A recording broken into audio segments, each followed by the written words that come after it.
Hi everyone, and welcome back to the YouTube channel. So if you saw my last update, it was 39 weeks.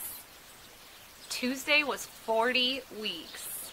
I am past due at this point. I went into the doctor on Tuesday. Everything looks good.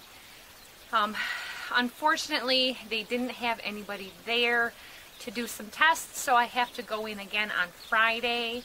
And on Friday, we're going to do a non-stress test on the baby and an AFI. That is abdominal fetal index. And that is testing the water level, the waters around the baby, to make sure that he has enough amniotic fluid for delivery. And it also checks for blood flow and oxygen through the placenta. Sometimes a baby's water can start to decline. Water, especially at this point, is highly made up of the baby's urine, and at a certain point, at term labor and post-term, the baby can stop recycling that amniotic fluid, so they're using it instead of keep having it go through them. So they want to make sure that the baby has enough fluid, otherwise you have to basically have labor induced or schedule a cesarean birth. As you know, my lifestyle doesn't really accommodate a cesarean birth and the recovery. This is my 6th baby to term, and I have never had to have a cesarean so far. Cross my fingers. And the other things to consider is in the United States, they consider anything like over age 36 or 38 advanced maternal age. And my doctor said that in Europe and Britain, they call it geriatric pregnancy. So I'm hardly geriatric, but I am 43 years old, so they do want to keep an eye to make sure that the baby just comes out fine. Okay. So we don't have any issues with high blood pressure or preeclampsia, but just to make sure that the baby is still making plenty of water, the only thing that I can really do to help is to, number one, don't push, take it kind of easy, which is hard to do when it's 90 degrees outside. So I've been hunkering down inside. I am taking it easy. I can't take the heat very well. But I still have, my farm chores and animals to feed and things like that. But drink plenty of fluids to keep yourself and baby hydrated, because you don't want to go into labor and be dehydrated. In general, as a safety, they do a labor IV to make sure mom is hydrated, and then it also gives them an emergency port in case mom needs medicine. If you are group B positive, they need to do it anyways. If you are against having that IV, they can do what's called a HEP port, I think is what it's called. But it's just basically, in the case of an emergency or if mom does get dehydrated, it's really hard to start an IV. So that just gives them access to be able to do that later. So 40 plus weeks update. Baby is fine. Mom is fine. I kept having dreams of going into labor and having my water break and nothing's happening, but here's baby, everybody. He's gonna come out. We had some kittens born yesterday on baby's due date, and today we had a baby calf born. So everyone else is having their babies except for me. And it made me remember that when my daughter was born, it's hot, huh? Yeah, your watering can's hot. Careful. So when my daughter was born, it was in the springtime. She was born June 7th. And she was very late. And the doctors kept saying, oh, you're fine, you're wrong on your dates and things like that. And I knew I wasn't. And because it was my first baby, my babies seem to like to stay. I guess I make it very comfy for them, or else they hear me yelling at all the other kids and they're afraid to be born. But with Juliet, she was the first. So it was the springtime and all the baby calves at the dairy farms were being born.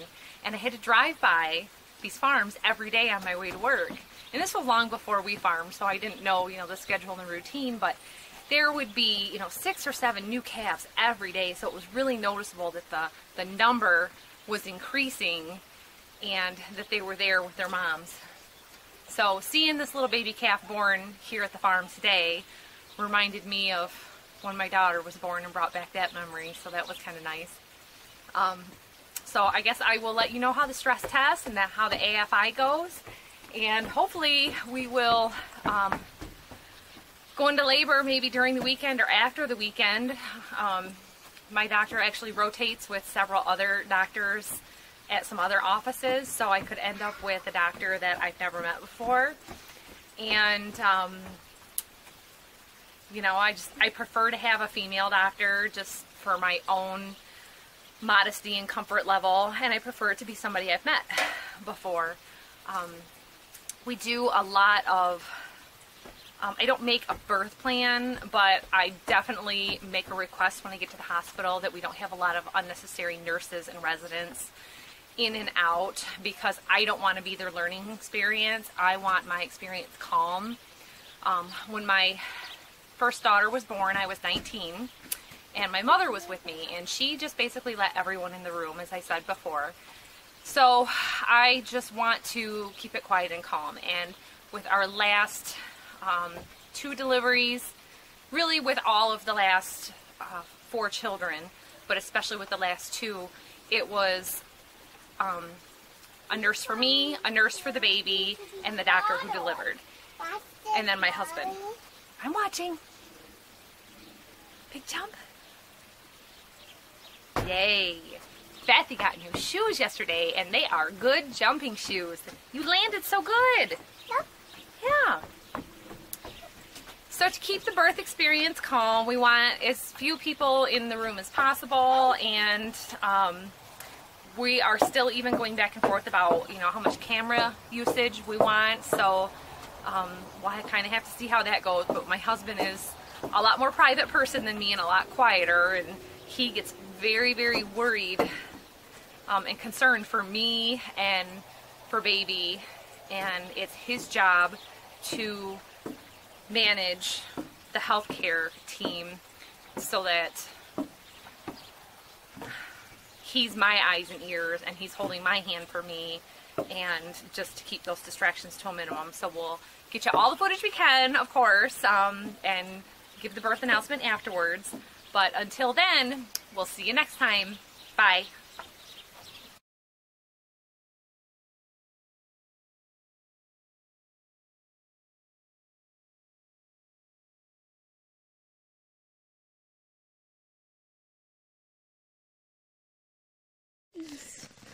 Hey everyone, so I just had to show you, this is Ricky, and Ricky is, I think, 3 years old, and she is now the grandma of the farm. Hi Ricky. She's a friendly cat. She lets me pet her, but she runs off a lot. Butters, you saw a video of him. Butters was her baby from 2 years ago. So I knew she had babies yesterday. She was up by the feed bowl, and she was letting other cats get milk from her. Oh, how many? 1, 2, 3, 4, 5, 6, 7. There's at least 7. Oh, look at that. Oh, this one. No. Gentle. Yep. Oh. Cute. So this is our hay pile, and we came out in the evening to feed the cows, and the haystack had fallen over a little bit, and she found a nice little spot here for them. We don't want to bother them. Ricky likes us. It's okay, but sometimes the moms don't like you to touch them. Oh, there's one that looks like her with the tricolor. Right there. Yep, right there. And some are just like Butters. Right there. here. Oh, one's got a little bit of tiger stripe on her. And this one. And this Or one. him. And this one. Yeah. What do you think of that, Bethy? Yeah, don't pick them up. Do you want to see them? Yeah. We see your babies. Good job. You're such a good mama cat, aren't you? Yeah. No, don't pick them up. Bethy, don't pick them up, please. They're too little. We got them. They're only a day old, honey, okay? No, Bethy. Sweetheart, I don't want you to have the baby. Okay? Let's see. 1, 2, 3, 4, 5, 6, 7. Yep, there's 7. Now don't touch. Okay, come on out. Let's go feed the cows now. More babies! I said in that video, everyone's having their babies but me.